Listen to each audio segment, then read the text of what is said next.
I'm happy if they move on without me. And I received a message from James Cameron. I do remember the Golden Globes have been very good to me through the years. They really have. They've been incredibly generous to me. One would think there was a fix. There's one person that knows, that saw the check. It's amazing. It was a great journey for me. If they ask me, I would absolutely do it. There's no way I'm going to say no. But I don't know if it serves the story, and I want it to be really good and not to bring the character back just to have her back. So I'm happy if they move on without me. We all know that there are certain kind of conditioning, societal conditioning. But what we really have to look at is what we're choosing to buy into. Because it exists, it doesn't make it the truth. And I think it all goes back to how we choose to hold ourselves. And when we value ourselves, when we have enough self-love, and that then will reflect out in the world, and then the world will follow and change to accommodate how you are reflecting of yourself. I'm just, I'm 46. There was a moment a couple of years ago where I was sort of thinking about like plan Bs, like, do I go into like a homestead and start like planting a garden and baking goods and just become, the sexiest soccer mom in my mind?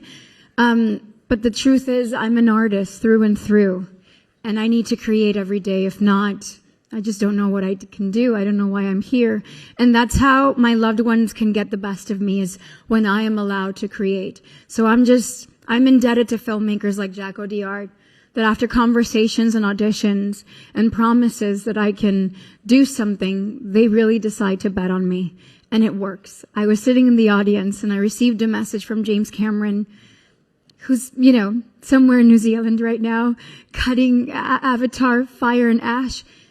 And he, after all these years, believes in me. So that to me gives me it nourishes my desire to continue growing as an artist. Jesus, I don't know if I feel pride, to be honest with you, which is not to say I'm not a prideful person. I mean, I do feel pride in my life, and I feel very proud of my kids and who they are as young men and watching them navigate the world and stuff like that. But I don't know. I do remember the Golden Globes have been very good to me through the years. They really have. They've been incredibly generous to me. One would think there was a fix.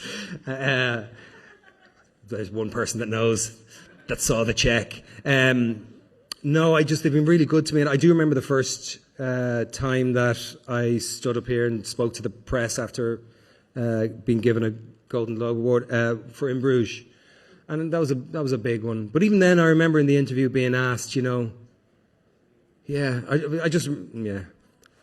there's so much beyond my comprehension at play. There really is. I mean, we can all work as hard as we do, given whatever opportunities we're given in life, but there's so many things that arrive us at those opportunities that are beyond our control, that we will never be able to measure, never be able to quantify, never be able to prove the existence of. And so I think that's why I don't feel too much pride in myself, which is not to get low on myself. It's not like a cat of nine tails. I'm not like, no pride, Farrell, no pride. I'm not saying it's a deadly sin or anything. I think it's because I feel, honest to God, just very grateful that I get to go to work most of the time with people who I end up having real affection for, and bringing these scripts to life. It's just such a joy. It's so many actors unemployed. I mean, the unemployment rate is super high.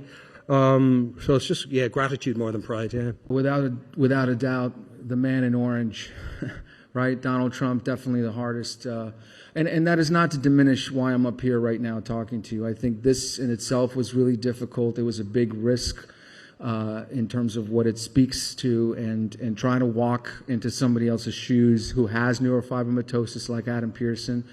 So that had its own challenges as well. It's a lot for me.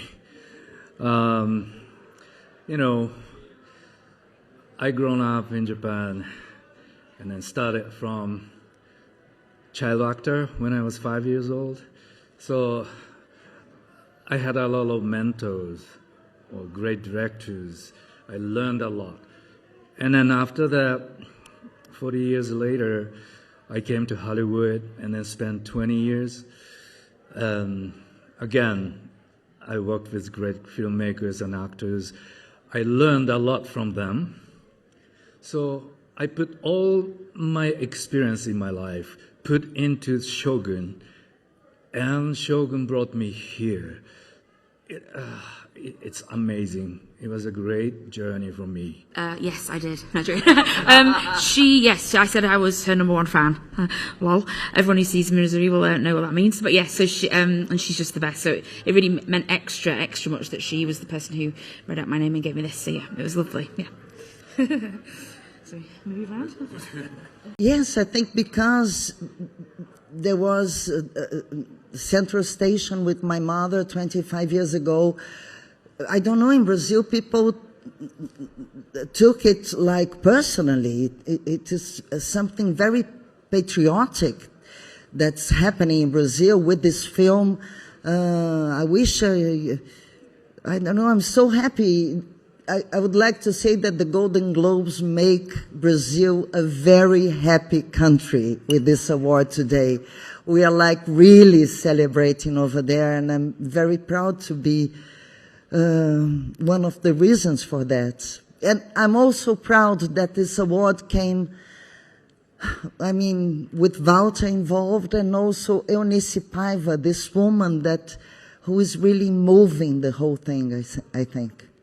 そうですね。やっぱり本当に支えてくれた家族やもう本当にスタッフの方たち、もうキャストの方、あとはもう本当に日本の応援してくださっている皆様方、もうみんなに本当に感謝してますし、あとは本当に一番最初アメリカに来るきっかけをくれたそのケビン・ターレンさん、もう残念ながら昨年亡くなってしまったんですけど、その方に本当に感謝したいですね。はい。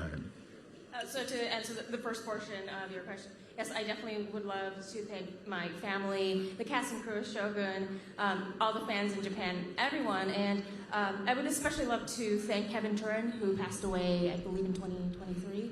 He was really the first person to bring me to the U.S. and give me the opportunity. そうですね。将軍の次のシーズンについては僕も何も聞いてないんですけど、僕はもうシーズン1で死んでしまっているので、どうなるのかさっぱりわからないですね。Yeah, so I haven't heard anything about season 2. Unfortunately, in season 1, I died. So, yeah. I don't have anything to tell you about season 2.